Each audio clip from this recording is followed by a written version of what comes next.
La jeune fille du dirigeant nord-coréen Kim Jong-un est perçue comme l'héritière probable de son père, a déclaré jeudi l'agence de renseignement sud-coréenne, marquant ainsi sa première évaluation officielle sur la fillette dévoilée au monde extérieur il y a un peu plus d'un an. Depuis sa première apparition publique en novembre 2022, lorsqu'elle a assisté au lancement d'un missile à longue portée aux côtés de son père, la fillette, prénommée Yue et âgée d'environ 10 ans selon les rapports, a été au centre d'un débat intense à l'étranger et de spéculations.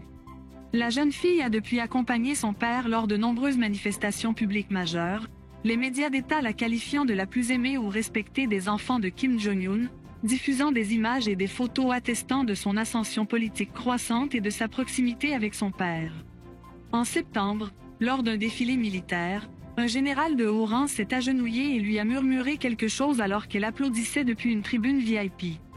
En novembre, elle a été photographiée debout devant son père lors d'une visite au quartier général de l'armée de l'air, tous deux portant des lunettes de soleil et des vestes en cuir longue.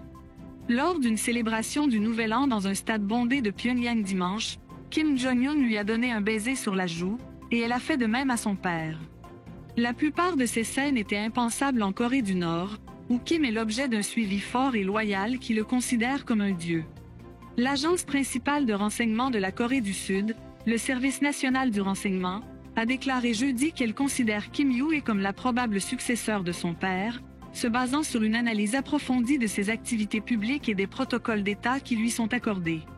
Le Bureau des affaires publiques du Service national du renseignement sud-coréen a déclaré à l'Associated Press qu'il envisage toujours toutes les possibilités concernant le processus de succession au pouvoir en Corée du Nord, car Kim est encore jeune, ne présente aucun problème de santé majeur et a au moins un autre enfant.